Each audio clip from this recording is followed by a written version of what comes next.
मेरे विद्यार्थियों, स्वागत है आप सबका फिर से एक नई क्लास के अंदर। इस क्लास के अंदर हम देखने वाले हैं राजस्थान इतिहास से संबंधित महत्वपूर्ण प्रश्न, जो सभी राजस्थान भर्ती परीक्षा के लिए बहुत ही महत्वपूर्ण हैं। तो क्लास को पूरा कंप्लीट देखना। क्लास का एक नंबर प्रश्न आपका देखो, देश इतिहासनी समाचार पत्र का प्रकाशन किसने किया। दोस्तों, जो देश इतिहासनी समाचार पत्र का प्रकाशन किया था, ये किसने किया था? तो ऑप्शन आपके मुंशी मुन्नालाल शर्मा है, जमनालाल बजाज ने, जयनारायण व्यास ने, या मुंशी मीरारी दान शर्मा ने। तो यहाँ पे जो आपका सही उत्तर होगा वो हो जाएगा option number A. Option number A आपका सही उत्तर हो जाएगा, मुंशी मुन्नाराम शर्मा ने दोस्तों देश इतिहासनी समाचार पत्र का प्रकाशन किया था। ये आपको याद रखना है। ऑप्शन नंबर ए क्या आपका सही उत्तर हो जाएगा। बहुत ही महत्वपूर्ण प्रश्न है। आपका अगला प्रश्न क्या है देखो, नगर योजना, साफ सुथरे राजमार्ग व फर्श में लगी हुई अलंकृत ईंटें तथा ढलानुमा छतों पर के लिए प्रसिद्ध सभ्यता है। दोस्तों ध्यान से सुन लेना, बहुत ही महत्वपूर्ण प्रश्न देखो कि नगर योजना, साफ सुथरे राजमार्ग व फर्श में लगी हुई अलंकृत ईंटें तथा ढलानुमा छतों के लिए जो प्रसिद्ध सभ्यता है, ये कौन सी सभ्यता है? ऑप्शन आपके आहड़ है, बेराट है, कालीबंगा है, गणेश्वर है। तो यहाँ पे जो आपका सही उत्तर होगा वो हो जाएगा option number C. Option number C आपका सही उत्तर हो जाएगा कालीबंगा। कौन सी सभ्यता थी दोस्तों?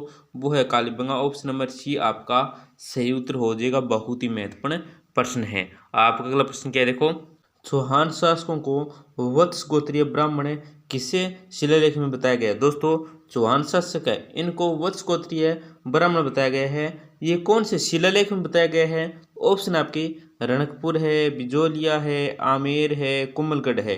तो यहाँ पे जो आपका सी उत्तर होगा वो हो जाएगा option number B. Option number B आपका सी उत्तर हो जाएगा बिजोलिया शिलालेख में। कौन से शिलालेख में? तो बिजोलिया शिलालेख में दोस्तों चौहान शासक को वत्स गोत्रीय ब्राह्मण बताया गया है। आपका अगला प्रश्न क्या है देखो, किसके शासनकाल को चौहानों का स्वर्णकाल कहते हैं? दोस्तों कौन सा शासनकाल है जिसके शासनकाल को चौहानों का स्वर्णकाल कहते हैं? तो अजयराज है, अर्णोराज है, विग्रहराज चतुर्थ है, या पृथ्वीराज चौहान है। तो यहाँ पे जो आपका सही उत्तर होगा वो हो जाएगा ऑप्शन नंबर सी। क्या ऑप्शन नंबर सी आपका सही उत्तर हो जाएगा विग्रहराज चतुर्थ है। ऑप्शन नंबर सी आपका सही उत्तर हो जाएगा। आपका अगला प्रश्न क्या है देखो, गोरा बादल की छतरी कहाँ स्थित है?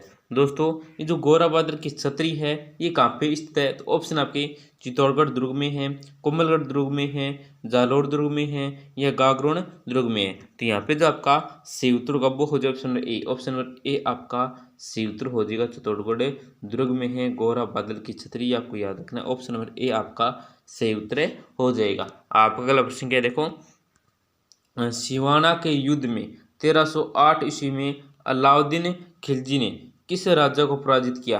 दोस्तों सिवाना का युद्ध में 1308 ईस्वी में अलाउद्दीन खिलजी की सेना राजा को अलाउद्दीन खिलजी ने कौन से राजा को परास्त किया था? तो ऑप्शन आपके वीरमदेव है, मालदेव चौहान है, सांतल देव है, या रतन सिंह चौहान है। तो यहाँ पे जो आपका सही उत्तर होगा वो हो जाएगा ऑप्शन सी। ऑप्शन सी आपका सही उत्तर हो जाएगा, सांतल देव को जो तो पराजित किया था अलाउद्दीन खिलजी ने सिवाना के युद्ध में 1308 ईस्वी में। आपका अगला प्रश्न क्या है देखो, किस युद्ध में मेवाड़ के महाराणा सांगा ने बाबर की सेना को हराया? दोस्तों कौन से युद्ध में मेवाड़ के महाराणा सांगा ने बाबर की सेना को हराया? तो ऑप्शन आपके पानीपत है, घाघरा है, खानवा है, बयाना है। तो यहाँ पे जो आपका सही उत्तर होगा वो हो जाएगा option number D. Option number D आपका सही उत्तर हो जाएगा बयाना। कौन से दोस्तों? बयाना। ऑप्शन नंबर डी आपका सही उत्तर हो जाएगा। आपका अगला प्रश्न क्या है देखो, 1574 में चंद्रसेन के विद्रोही होने पर अकबर ने उसे छोड़ देने के लिए किसे भेजा? दोस्तों 1574 ईस्वी में चंद्रसेन के विद्रोही होने पर अकबर ने उसे दंड देने के लिए किसे भेजा था? तो ऑप्शन आपके कल्याणमल है, दलपत सिंह हैं, राम सिंह हैं, या राय सिंह हैं। तो यहाँ पे जो आपका सही उत्तर होगा वो हो जाएगा ऑप्शन नंबर डी के। ऑप्शन नंबर डी आपका सही उत्तर हो जाएगा राय सिंह। किसे भेजा था? तो Rai Singh. Option number D आपका सही उत्तर हो जाएगा। आपका अगला प्रश्न क्या है देखो, 1857 की क्रांति के समय भारत का वायसराय कौन था? दोस्तों 1857 की क्रांति के समय भारत का जो वायसराय था ये कौन था? तो ऑप्शन आपके लॉर्ड डलहौजी है, लॉर्ड कैनिंग है, लॉर्ड वेलेजली है या लॉर्ड हॉर्डिंग है। तो यहाँ पे जो आपका सही उत्तर होगा वो हो जाएगा ऑप्शन नंबर बी। क्या ऑप्शन नंबर बी आपका सही उत्तर हो जाएगा, लॉर्ड कैनिंग था। 1857 की क्रांति के समय भारत का जो वायसराय था ये कौन था, तो ऑप्शन नंबर बी आपका सही उत्तर हो जाएगा, लॉर्ड कैनिंग। आप अगला प्रश्न क्या देखो, निम्न में से कौन सी महिला राज्य की प्रसिद्ध मांड गायिका नहीं है। दोस्तों कौन सी महिला है जो राज्य की प्रसिद्ध मांड गायिका नहीं है। ऑप्शन आपके फल्गु कुबाई है, गौरी देवी है, अल्लाह जिलाईबाई है, बन्नो बेगम है। तो यहाँ पे जो आपका सी उत्तर होगा ना वो हो जाएगा ऑप्शन नंबर क्या हो जाएगा, ए हो जाएगा। ऑप्शन नंबर ए आपका सी उत्तर है फल्गुबाई। ये क्या है दोस्तों, ऑप्शन नंबर ए क्या आपका सी उत्तर हो जाएगा फल्गुबाई है। ये राज्य की क्या दोस्तों, राज्य की प्रसिद्ध मांड गायिका नहीं है। कौन कौन सी है, गौरीबाई है, अल्लाह जिलाईबाई है और बन्नो बेगम। ये था दोस्तों राजस्थान की प्रसिद्ध मांड गायिका, परंतु फल्गुबाई ये मांड गायिका नहीं है, ये आपको याद रखना है। ऑप्शन नंबर ए आपका सही उत्तर हो जाएगा।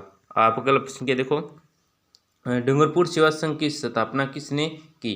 दोस्तों डूंगरपुर सेवा संघ की जो स्थापना है ये किसने की। ऑप्शन आपकी भोगीलाल पांड्या है, गुरु गोविंद गिरी है, ठक्कर बापा है, हरिदेव शेषी है। तो यहाँ पे जो आपका सही उत्तर होगा ना वो क्या हो जाएगा, ऑप्शन नंबर ए हो जाएगा। ऑप्शन नंबर ए आपका सही उत्तर हो जाएगा भोगीलाल पांड्या। डूंगरपुर सेवा संघ की जो स्थापना है ये भोगीलाल पांड्या ने की थी। ऑप्शन नंबर ए के आपका सही उत्तर हो जाएगा।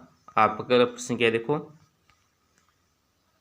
राजस्थान कृषक आंदोलन का प्रारंभ सर्वप्रथम कहाँ हुआ। दोस्तों राजस्थान कृषक आंदोलन का जो प्रारंभ है ये सर्वप्रथम कहाँ पर हुआ। ऑप्शन आपके वेंगू है, दूधवा खारा है, बिजोलिया है, सिरोही है। तो यहाँ पे जो आपका सी उत्तर होगा वो हो जाए option number C. Option number C आपका सी उत्तर हो जाए बिजोलिया सी। दोस्तों राजस्थान कृषि आंदोलन का जो प्रारंभ है ये सर्वप्रथम बिजोलिया से हुआ था। ऑप्शन नंबर सी के आपका सी उत्तर हो जाएगा। आप अगला प्रश्न क्या देखो कि न्यायमूर्ति बिंदुलाल भट्टाचार्य ने किस किसान आंदोलन के किसानों की समस्याओं की जांच की। दोस्तों जो न्यायमूर्ति बिंदुलाल भट्टाचार्य इन्होंने किस किसान, कौन सा किसान आंदोलन है जिसके किसानों की समस्याओं की क्या है दोस्तों जांच की थी। तो ऑप्शन आपके दूधवा खारा है, वेंगू है, नींबू चना है, बिजोलिया है। तो यहाँ पे जो आपका सही उत्तर होगा वो हो जाए ऑप्शन नंबर डी। क्या दोस्तों ऑप्शन नंबर डी आपका सही उत्तर हो जाएगा, बिजोलिया के किसानों की। ऑप्शन नंबर डी के आपका सही उत्तर हो जाएगा। आपका अगला प्रश्न क्या देखो, बप्पा रावल ने निम्न में से किसे मेवाड़ की राजधानी बनाया।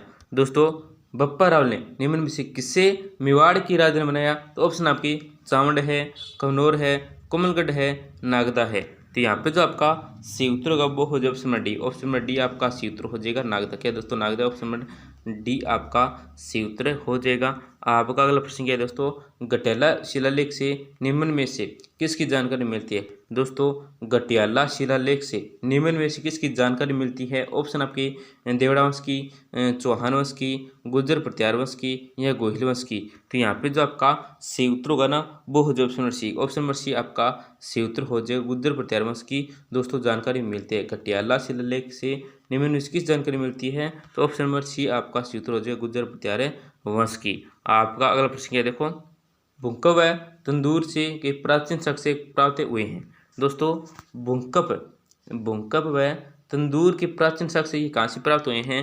ऑप्शन है विराट से हैं, कालीबंगा है, गणेश्वर है या आहाड़ है। तो यहाँ पे जो आपका सही उत्तर होगा ना वो हो जाए option number B. Option number B आपका सही उत्तर हो जाए, कालीबंगा से। कहाँ से प्राप्त हुए हैं, कालीबंगा से प्राप्त हुए हैं। आप अगला प्रश्न क्या देखो, सिंधु घाटी से संबंधित निम्न में से कौन सा स्थल राजस्थान में स्थित है। दोस्तों सिंधु घाटी से संबंधित निम्न में से कौन सा स्थल है जो राजस्थान में स्थित है। ऑप्शन आपके कालीबंगा है, कोटदीजी है, धोलावीरा है या रोपड़ है। तो यहाँ पे जो आपका सही उत्तर होगा वो हो जाए ऑप्शन नंबर ए। क्या ऑप्शन नंबर ए आपका सही उत्तर हो जाए, कालीबंगा। कालीबंगा दोस्तों राजस्थान में स्थित है। आपका अगला प्रश्न है देखो, वीर विनोद के अनुसार हल्दीघाटी युद्ध में मुगल सेना की संख्या कितनी थी। दोस्तों ये जो वीर विनोद है इसके अनुसार हल्दीघाटी युद्ध में जो मुगल सेना की संख्या थी ये कितनी थी। ऑप्शन आपके 16,000 है, 80,000 है, 10,000 है या 40,000 है। तो यहाँ पे जो आपका सही उत्तर होगा ना वो हो जाए ऑप्शन नंबर बी। क्या ऑप्शन नंबर बी आपका सही उत्तर हो जाएगा 80,000। कितनी दोस्तों 80,000। ऑप्शन नंबर बी आपका सही उत्तर हो जाएगा। आपका अगला प्रश्न क्या देखो, अकबर की शाही सेना ने किसके नेतृत्व में जोधपुर पर कब्जा किया? दोस्तों अकबर की सही सेना थी, इन्होंने किसके नेतृत्व में जोधपुर पर किया दोस्तों कब्जा किया था? तो ऑप्शन आप अबुल फजल है, मानसिंह है, हुसैन कुली खां है या बंदा यूनी है। तो यहाँ पे जो आपका सही उत्तर होगा वो हो जाए ऑप्शन नंबर सी आपका सही उत्तर होगा हुसैन कुली खां के नेतृत्व में दोस्तों अकबर की सही सेना ने जोधपुर पर दोस्तों कब्जा किया था। आपका अगला प्रश्न क्या है देखो, निम्न में से कौन सा क्रोली प्रजामंडल आंदोलन से संबंधित नहीं है? दोस्तों यहाँ पे 4 ऑप्शन दे रखे हैं, इनमें से कौन से हैं जो दोस्तों क्रोली प्रजामंडल आंदोलन से संबंधित नहीं है? ऑप्शन आपके चिरंजी लाल शर्मा है, मानसिंह है, त्रिलोक चंद्र माथुर है, स्वामी गोपाल दास है। तो यहाँ पे जो आपका सही उत्तर होगा वो हो जाए option number D. Option number D आपका सही उत्तर होगा स्वामी गोपाल दास है। ये क्रोली प्रजामंडल से आंदोलन से क्या दोस्तों संबंधित नहीं है। दोस्तों तो क्लास के में जरूर बताएं आपके 20 प्रश्नों में कमेंट के अंदर जरूर बताएं कि कितने परसेंट सही हुए और कितने परसेंट गलत हुए हैं। और क्लास में अंत में हमारे एक छोटी सी गुजारिश रहती है, क्लास को जरूर लाइक करें। क्या क्लास को जरूर लाइक करें, अपने दोस्त के साथ जरूर शेयर करें। अगर आप करंट अफेयर के महत्वपूर्ण प्रश्न देखना चाहते हैं तो जो चैनल के अंदर शॉर्ट्स का ऑप्शन है, शॉर्ट्स वीडियो का, उसके अंदर आपको महत्वपूर्ण 5 प्रश्न रोजाना देखने को मिलेंगे। धन्यवाद, मिलते हैं अगली क्लास के अंदर।